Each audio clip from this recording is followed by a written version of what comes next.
A'udzubillahi minasyaitonirrajim. Bismillahirrahmanirrahim. Alhamdulillahirabbil alamin wassalatu wassalamu ala asyrafil anbiya'i wal mursalin wa ala alihi washabbihi ajma'in. Bersyukur kepada Allah Subhanahu wa taala. Sekali lagi pada kali ini kita dapat berjumpa, alhamdulillah, dalam keadaan saya terpaksa banyak-banyak meminta maaf kepada semua pada kali ini kerana masalah-masalah yang telah berlaku sebelum daripada ini menyebabkan kita tidak dapat mengadakan sesi ini selama hampir 2 minggu. Jadi pada kali ini insya-Allah kita akan menyambung kembali sesi kita pada kali ini insya-Allah, dan kita akan membaca pada tafsir ringkas setiap hari ini pada pukul 6.20 pagi insya-Allah. Pada kali ini insya-Allah kita akan masuk kepada muka surat 398. Masya-Allah kita telah sampai ke muka surat ini. Jadi pada kali ini insya-Allah kita akan membaca pada surah Al-Ankabut. Surah Al-Ankabut pada ayat insya-Allah bermula daripada ayat yang ke-15 sehingga insya-Allah pada hari ini sehingga ayat 23 daripada surah Al-Ankabut. Jadi oleh kerana kita telah agak lama tidak bersama-sama, jadi saya akan kembali semula untuk menceritakan tentang apakah tema utama dalam surah Al-Ankabut ini. Jadi surah Al-Ankabut ini sebagaimana yang telah kita ceritakan dulu bahawa ianya adalah berkaitan dengan al-fitnah, al-fitnah ataupun jamaknya al-fitan. Jadi apakah yang dimaksudkan dengan al-fitnah? Yang dimaksudkan dengan al-fitnah sini ialah cubaan, artinya iaitu seorang itu apabila dia menjadi seorang mukmin, seorang yang beriman, maka satu perkara yang telah menjadi sunnatullah di dalam hidup ini iaitu Allah Subhanahu wa taala akan mencubanya. Sama ada mencuba itu dalam keadaan berat ataupun ringan dan sebagainya, tetapi ia tetap akan dicuba oleh Allah Subhanahu wa taala. Terutama apabila dia telah menyatakan dia telah menjadi seorang yang beriman, maka Allah Taala akan tetap akan mencubanya. Jadi hendaklah dibezakan di antara cubaan Allah Subhanahu wa taala dengan penyiksaan Allah Subhanahu wa taala. Ada dua perkara yang berbeza. Oleh kerana itu seorang mukmin apabila dia terkena ujian daripada Allah Subhanahu wa taala, janganlah dirasakan bahawa ujian itu adalah merupakan penyiksaan. Ianya bukan penyiksaan daripada Allah, ianya adalah cubaan daripada Allah, dan ianya bukan hanya berlaku kepada umat Islam, umat Nabi Muhammad sallallahu alaihi wasallam sahaja, tetapi ia berlaku kepada umat-umat seluruh sebelum daripada umat-umat Nabi Muhammad sallallahu alaihi wasallam. Jadi begitulah yang disebutkan oleh Allah Subhanahu wa taala sejak daripada awal lagi surah Al-Ankabut ini. Jadi Allah Subhanahu wa taala meminta daripada kita apabila kita ini dicuba oleh Allah Subhanahu wa taala, hendaklah kita ini bersabar. Jadi itulah sepatutnya bagi seorang mukmin, dan bukannya apabila kita ni terkena apa-apa cubaan daripada Allah Subhanahu wa taala, kita akan lari kepada ataupun bergantung kepada perkara-perkara lain yang bukan Allah Subhanahu wa taala. Kerana apabila kita bergantung kepada yang lain daripada Allah, maka sebenarnya kita bergantung kepada satu perkara yang sangat-sangat lemah, sebagaimana yang digunakan oleh Allah Subhanahu wa taala di dalam surah ini dengan surah Al-Ankabut, iaitu sarang labah-labah. Sarang labah-labah adalah satu benda yang nampak kelihatan macam hebat tapi sebenarnya sangat-sangat lemah. Jadi begitulah sesiapa yang bergantung kepada lain daripada Allah Subhanahu wa taala, jadi sebenarnya dia telah bergantung kepada satu benda yang sangat-sangat lemah. Jadi itulah kita kata tema kepada surah Al-Ankabut ini, dan inilah yang akan diceritakan oleh Allah Subhanahu wa taala di dalam surah ini. Jadi insya-Allah kita telah berlalu pada muka surat 397 pada sesi yang terakhir dulu. Jadi pada kali ini, pada sesi ini kita akan melihat kepada muka surat 398 insya-Allah. Allah Subhanahu wa taala di dalam surah ini dia telah menceritakan juga kisah beberapa orang nabi, beberapa orang rasul sebelum daripada Nabi Muhammad sallallahu alaihi wasallam, untuk diceritakan bagaimana rasul-rasul dan juga nabi-nabi sebelum daripada Nabi Muhammad sallallahu alaihi wasallam ini, mereka ini sebenarnya juga mengalami ujian-ujian. Mereka diuji oleh Allah Subhanahu Wa Taala. Jadi maknanya, kalaulah kita ni diuji, maka sebenarnya perkara itu, benda itu adalah benda yang lumrah, dan kita mestilah menerimanya, kerana nabi-nabi juga adalah diuji. Kita baca dalam muka surat 397 yang lepas bahawa Nabi Nuh alaihi salam, dia telah diuji oleh Allah Subhanahu Wa Taala, iaitu dengan dakwah yang sangat lama, mengambil masa yang sangat lama, tetapi dia tetap juga bersabar. Jadi apa yang berlaku pada akhirnya ialah Allah Subhanahu Wa Taala menceritakan di dalam muka surat ini, muka surat yang akan kita baca pada hari ini, iaitu apa? Allah Subhanahu Wa Taala mengatakan, fa anjaynahu wa ashabas safinati waj'alnaha ayatan lil alamin. Allah Subhanahu Wa Taala menceritakan kepada kita dalam muka surat ini pada hari ini, setelah daripada a'udzubillahi minasyaitonirrajim, kita akan baca, iaitu apa? Fa anjaynahu wa ashabas safinati waja'alnaha ayatan lil alamin. Dan akhirnya kami telah selamatkan dia. Selamatkan siapa? Iaitu Nuh dan juga orang-orang yang bersama dengannya. Wa ashabas safinah. Dikata orang-orang yang, kalau kita kata ashabas safinah, artinya ialah geng-geng perahu lah. Geng-geng perahu ni maknanya orang-orang yang duduk dalam perahu bersama dengan Nabi Nuh alaihi salam. Yang duduk dalam perahu Nabi Nuh ni, dalam kapal Nabi Nuh ni, kita nak kata kapal ke, kita nak perahu ke, terpulang lah ke, tetapi tidak ramai sebenarnya. Yang ramai itu ialah binatang-binatang, sebagaimana yang disebutkan di dalam tempat-tempat yang lain, di dalam hadis-hadis dan sebagainya. Tetapi yang pasti dalam itu ialah sikit saja. Dikatakan oleh setengah ulama tafsir, bilangan mereka ni ialah 80 ataupun kurang. 80 orang ataupun kurang daripada itu yang dikatakan sebagai ashabas safinah ini. Wa ja'alnaha ayatan lil alamin. Dan Allah Subhanahu Wa Taala sebutkan, dan kami jadikan ini wa ja'alnaha ayah, menjadikannya iaitu apa? Iaitu apabila kamu mendustakan, apabila mana-mana orang mendustakan nabi-nabi, maka dia akan diseksa, akan dihapuskan oleh Allah Subhanahu Wa Taala, akan diturunkan dengan penyiksaan, dan akhirnya mereka akan terhapus daripada muka bumi ini. Jadi semua itu ialah benda-benda yang berlaku, perkara-perkara yang berlaku kepada umat-umat sebelum Nabi Muhammad sallallahu alaihi wasallam. Kemudian seterusnya Allah Subhanahu Wa Taala menceritakan pula tentang Nabi Ibrahim alaihi salam, iaitu wa Ibrahim iz qala liqaumihi ibudullah wattaquh.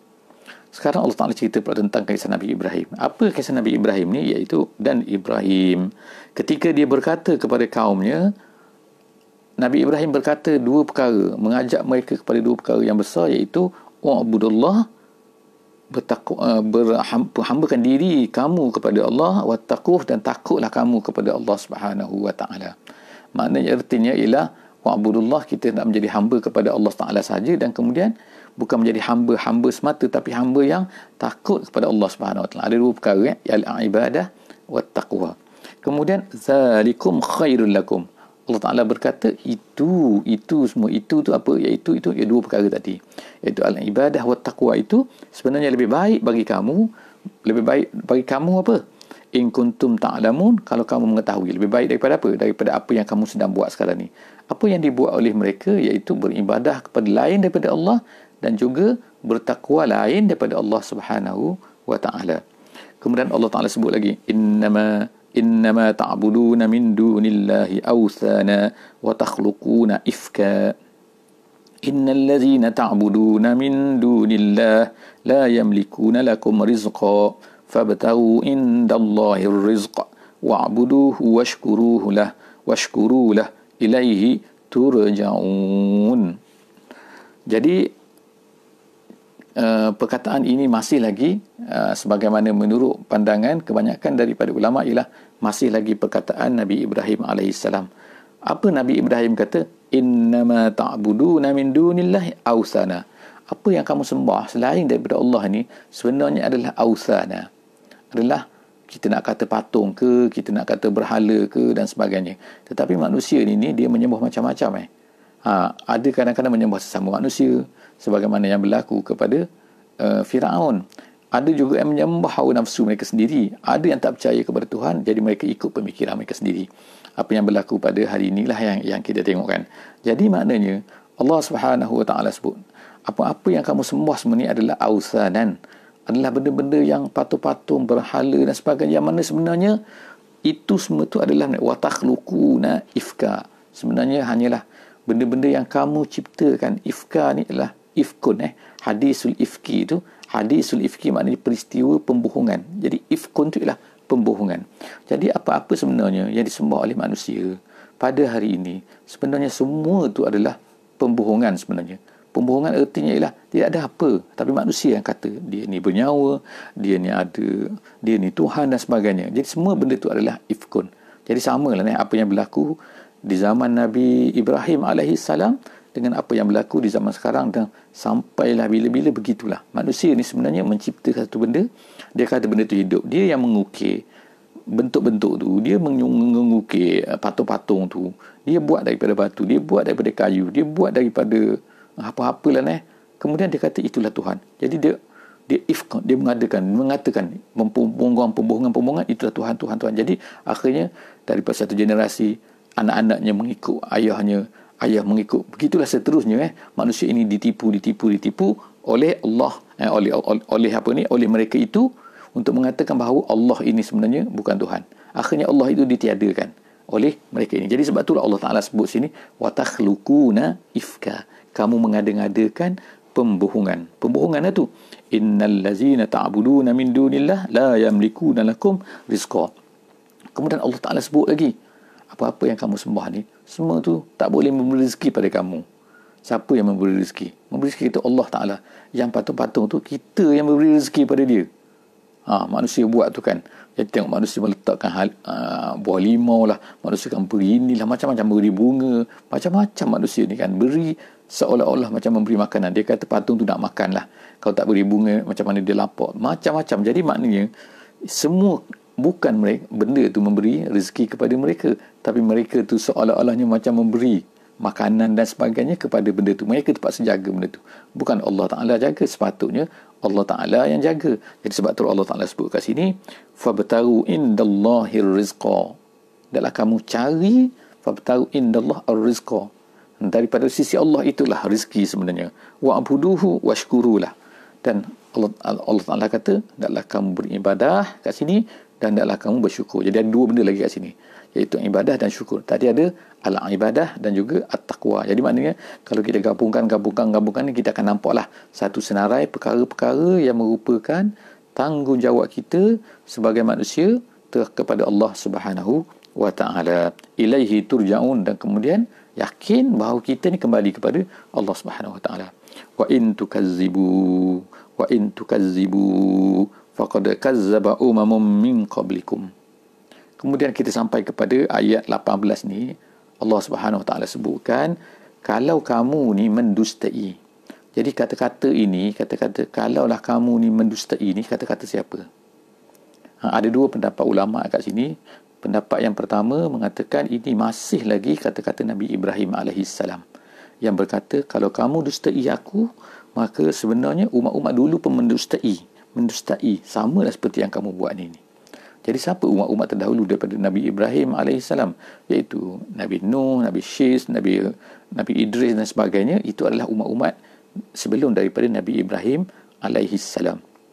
Itu satu pendapat yang mengatakan bahawa yang kata-kata ini adalah kata-kata Nabi Ibrahim. Tapi ada satu pendapat lagi di kalangan ahli tafsir mengatakan bahawa kata-kata ini ialah kata-kata yang Allah Subhanahu Wa Ta'ala tujukan kepada kaum Quraisy yang sedang menentang siapa? Menentang Muhammad sallallahu alaihi wasallam ini. Jadi Allah Ta'ala kata kalau kamu dustakan. Jadi Allah Ta'ala tujukan kata-kata ini kepada orang Quraisy itu, iaitu kalau kamu dustai faqad kazzaba umamun min qablikum, umat-umat sebelum daripada kamu, umat-umat rasul-rasul sebelum daripada ni pun telah didustai oleh umat-umat mereka sebelum daripada kamu. Jadi perangai samalah. Yang kamu buat sekarang ni sama macam dulu. Jadi Allah Ta'ala nak peringatkan. Dan ini dikatakan oleh ahli tafsir sebagai satu tasliyah kepada Nabi kita, Nabi Muhammad sallallahu alaihi wasallam. Wa ma 'alal rasul illa al-balaghul mubin. Ni yang kedua, tasliyah yang kedua, iaitu yang pertama Allah Ta'ala nak kata, iaitu orang sebelum daripada ni pun macam ni juga perangai dia, iaitu mendustai. Samalah seperti orang Quraisy. Yang keduanya, wa ma 'alal rasul, rasul ini tak adalah kewajipan dia melainkan illal balaghul mubin, melainkan al-balagh, at-tabligh, iaitu menyampaikan. Itu makna kerja Nabi. Jadi Allah Ta'ala beritahu kepada Nabi, wahai Muhammad, kerja kau hanya menyampaikan. Tapi menyampaikan tu dengan mubin, dengan terang. Bukan menyampaikan orang tak dengar, bukan menyampaikan orang tak jelas, bukan menyampaikan, tapi menyampaikan sehingga jelas. Dah jelas, dah faham, dah dengar, tapi tak nak terima juga. Itu you punya pasal. Itu aku dah kerja Rasul sudah selesai. Yang gitu kan. Ayat yang ke-19, awalam yarau kaifa yubdi'ullahul khalqa summa yu'iduh inna zalika 'ala Allah yasir. Allah Ta'ala suruh tengok ni. Jadi banyak kali kita tengokkan jumpa ayat Quran ni yang Allah Subhanahu Wa Ta'ala menyuruh kita ni tengok kan. Kamu tak tengok ke dia kan? Kamu tak tengok ke? Mereka ni tak tengok ke? Bagaimana Allah Ta'ala memulakan penciptaan? Dulu kita kan tak ada, sebagai contohnya. Manusia ni tak ada. Kemudian manusia ni diadakan oleh Allah Subhanahu Wa Ta'ala. Kemudian Allah selepas daripada itu, dia hanya yu'iduh, mengulang saja. So apa payah sangat nak mengulang, membuat benda. Kalau kamu tengok Allah Ta'ala boleh mengadakan dulu daripada tiada kepada ada, maka apa susahnya daripada yang dah ada kemudian hanya dia mati kemudian dihidupkan balik. Itu adalah terlalu mudah bagi Allah Subhanahu Wa Ta'ala. Itu Allah Ta'ala minta kita supaya kita fikir kan. Fikir, inna zalika 'ala Allah yasir. Benda tu mudah sangat bagi Allah. Yang payahnya kalau benda tu daripada tak ada, itu mungkin susah kita kata. Kita katakan manusia pun macam tu, orang dah buat dah. Cuba kita tiru saja kan. Sebagaimana barang banyak kan, barang-barang tiru. Orang nak design, orang nak R&D tu yang susah tu kan. Bila dah buat satu benda tu, orang tiru tu mudah saja. Sebab tu lah kena protected, kena ada tak boleh tiru dan sebagainya.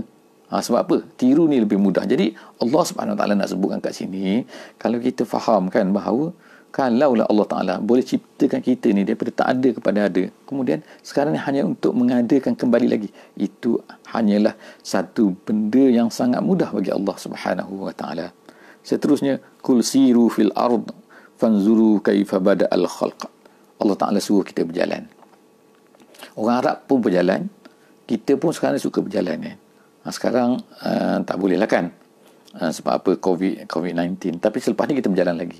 Orang dah banyak duit, dia berjalan. Tapi Allah Subhanahu Wa Ta'ala suruh kita, bila kita ni berjalan, katakan berjalanlah kamu di atas muka bumi. Tapi bukan berjalan ambil selfie, bukan berjalan ambil gambar, bukan berjalan nak tengok tempat semata-mata, tapi fanzuru. Allah Ta'ala kena tengok apa? Kaifa bada'al khalq. Bagaimana Allah Ta'ala mulakan penciptaan. Jadi benda tu yang sepatutnya kena ada dalam ingatan kita, dalam perhatian kita. Bila kita tengok ni, Allah Ta'ala cipta macam mana benda ni bermula, macam mana benda dan sebagainya. Kemudian summallahu yunshi'un nash'atal akhirah.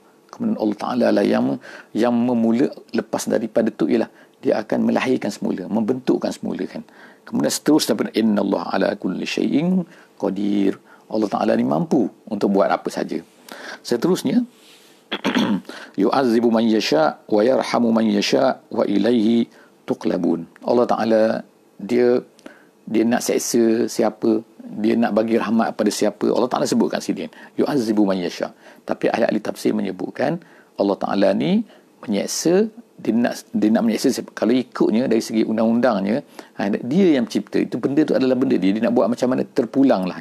Tapi Allah Ta'ala ni dia tidak salim. Allah Ta'ala ni dia bila dia menyeksa, kerana orang tersebut telah melakukan satu benda yang memang melayakkan dia tu diseksa. Walaupun kalau ikutnya terpulanglah kepada Allah. Tapi Allah Subhanahu Wa Ta'ala dia ni dengan keadilannya, dengan kehebatannya, dengan keagungannya, dia ni menyeksa hanya orang-orang yang telah sepatutnya diseksa. Allah Ta'ala dah beri dah, mengutuskan Rasul, Allah Ta'ala dah berikan kitab, Allah Ta'ala dah berikan semua benda, penglihatan, pendengaran, supaya manusia ini boleh lihat, boleh tengok apa yang ada di keliling dia, apa yang ada pada diri dia. Jadi sepatutnya ni mereka ni kenal Allah Subhanahu Wa Taala, mereka takut pada Allah Subhanahu Wa Taala. Jadi sebab itulah Allah Taala kata kat sini, yu'azibu man yasha. Allah. Jadi kalau dia nak seksa dah memang orang tu patut diseksa. Jadi Allah Taala seksa dia. Kemudian wa yarhamu man yasha. Allah Taala boleh sayang, boleh kasihan belas kepada orang yang dia nak, iaitu hamba-hambanya yang bertakwa, yang beriman. Kemudian wa ilaihi tuqlabun, dan kepadanya semualah kamu akan dikembalikan. Sekali lagi, wa ma antum bimu'jizina fil ard wala fis sama. Kemudian Allah Taala sebutkan kelemahan manusia, kelemahan kita, kelemahan semualah kan. Kita ni walaupun hebat mana pun, kita tengok kan NASA boleh naik ke bulan, boleh naik nak pergi ke Marikh dan sebagainya. Baru Marikh, baru planet yang kedua, banyak lagi planet, banyak lagi bintang-bintang tak mampu nak pergi. Tetapi kita manusia ni merasakan bahawa dia ni hebat. Seolah-olahnya sedikit saja dia mencapai teknologi dan juga sains ni, dia rasa bahawa dia boleh mengalahkan Tuhan. Dia rasa macam Tuhan dah. Sedikit-sedikit mereka ni boleh kalahkan Tuhan. Seolah-olahnya macam tu. Jadi Allah Subhanahu Wa Taala sebutkan sini, wa ma antum bimu'jizina fil ardi wala fis sama. Kamu tak boleh melemahkan. Melemahkan apa itu? Iaitu kata ulama, yafutuna min azabillah.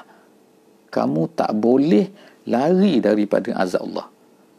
Kamu hebat mana pun, kamu tinggi mana pun, di langit ke, di bumi ke, kamu tak akan dapat lari daripada azab Allah Subhanahu Wa Taala kalau dia nak kenakan kepada kamu. Wa ma lakum min dunillah min waliyyin wala nasir. Tak ada selain daripada Allah ni kamu boleh menjadi tempat bergantung, kamu boleh menjadi tempat untuk minta tolong. Tak ada. Kemudian ayat yang terakhir pada hari ini, wallazina kafaru biayatillah wa liqa'ih ulaika ya'isu min rahmati wa ulaika lahum azabun alim. Orang-orang yang kafir dengan ayat Allah, yang berlakulah kepada orang Quraisy pada zaman Nabi itu, orang-orang yang kufur. Mereka ni kufur dengan tanda-tanda Allah. Kita tengok juga, kita sekarang lah, kita tengok tanda-tanda kehebatan Allah Subhanahu Wa Taala, tapi kita kufur. Kita tak balikkan kepada Allah, tapi kita balikkan kepada teknologi, keindahan, nature dan sebagainya, mother nature semua tu. Kemudian kita tak rasa pun nak berjumpa dengan Allah Subhanahu Wa Taala. Wallazina kafaru bi ayatillah satu, kemudian wallazina kafaru bi liqa'illah satu, yang kedua.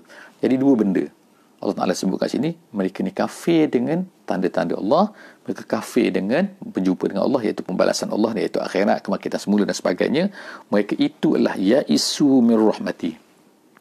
Itulah Allah Taala dah sebut tadi kan. Yarham ni apa? Iaitu Allah Taala bagi balasan yang baik. Jadi yarham kat sini, ya'isu min rahmati, mereka ini kecewa, artinya apa? Iaitu tidak mengharapkan, artinya tidak mengharapkan rahmat Allah Subhanahu Wa Taala, iaitu tidak mengharapkan pembalasan Allah Subhanahu Wa Taala. Jadi ini berlainan dengan orang Muslim, orang mukmin. Kita semua alhamdulillah, kita ni mengharapkan rahmat Allah Subhanahu Wa Taala, iaitu mengharapkan pembalasan daripada Allah, mengharapkan syurga daripada Allah Subhanahu Wa Taala.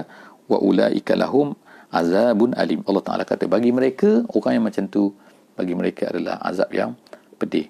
Jadi setakat itu saja untuk kali ini. InsyaAllah setiap hari insyaAllah kita akan cuba untuk berjumpa. Harapnya line internet okey. Dan moga-moga selepas daripada ni pukul 6.20 setiap hari dalam 20 minit, 30 minit insyaAllah kita berjumpa kembali. Aqul qawli hadza wa astaghfirullahal azim li wa lakum. Wassalamualaikum warahmatullahi wabarakatuh.